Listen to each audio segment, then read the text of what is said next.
রবিন, কালকে যেহেতু ঈদ, আজকে শেষের দিন, লঞ্চে যাত্রীদের চাপ কেমন দেখলেন? কেমন হচ্ছে, তারা কতটুকু স্বস্তিতে ঈদ যাত্রা করতে পারছেন? সে সাথে ভাড়া নিয়ে কোনো অভিযোগ আছে কিনা তাদের? ছোঁয়া ঠিক ঈদের আগের দিন এবং সে কারণে বলা চলে যাত্রীদের যে চাপ গত কয়েকদিন ধরে ছিল অব্যাহত এই লঞ্চ টার্মিনালে, সেই জায়গাটায় খানিকটা চাপ কম। ভোগান্তি ভুলে চলে আসুন রিগালে, ওয়ারেন্টি সহ স্টাইলিশ কালেকশন নিয়ে রেডি রিগাল ফার্নিচার। কিন্তু যাত্রীরা যেই বাহনে করে যাবেন, অর্থাৎ লঞ্চের খানিকটা শিডিউল বিপর্যয় এই কারণে বলতে হয় যে ঈদের সময় নিয়মিত যে সময়টিতে মূলত লঞ্চগুলো ছেড়ে যায়, সেই সময়টি মেনে চলা বেশ কঠিন হয়ে পড়ে লঞ্চ কর্তৃপক্ষের জন্য। যেগুলো সন্ধ্যায় ছাড়ার কথা সেগুলো সকালবেলা ছেড়ে যায়। সে কারণে অনেক লঞ্চ আবার নির্ধারিত সময়টুকুতে সদরঘাটে এসে পৌঁছতে পারেনি। এর ফলে যারা নিয়মিত সময় মেনে এই সদরঘাটে এসেছেন নিজ গন্তব্যে পৌঁছানোর জন্য, তারা আসলে এখনও লঞ্চের অপেক্ষায় আছে। দেখতে পাচ্ছেন অনেক যাত্রী যারা আসলে অপেক্ষা আছে কখন লঞ্চটি টার্মিনালে এসে ভিড়বে, তারপর তারা সেই লঞ্চে উঠবেন এবং নির্ধারিত গন্তব্যে পৌঁছাবেন।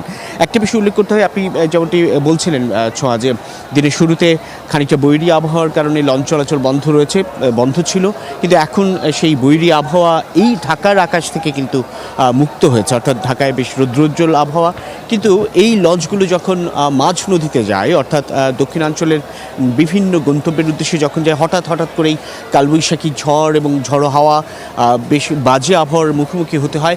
তখন সেই লঞ্চগুলোতে বেশ শঙ্কার মধ্যেই থাকেন যাত্রীরা। এর ফলে তাদের তরফ থেকে যে অভিযোগ, যে প্রত্যেকটি লঞ্চে পর্যাপ্ত পরিমাণে নিরাপত্তা সরঞ্জামের ঘাটতি রয়েছে। অর্থাৎ যেই লাইফ জ্যাকেট থাকার কথা, যে পরিমাণ, কিংবা বিভিন্ন কেবিন অনুযায়ী অথবা ডেকের যাত্রীদের জন্য সেই জায়গাগুলোর সেই সংকটের কথা তারা বলছেন, যে ঝুঁকিপূর্ণ হলেও যেহেতু নদীপথ ছাড়া কোনো বিকল্প কোনো উপায় নেই, সে কারণে তারা এই পথ ধরেই যেতে হচ্ছে।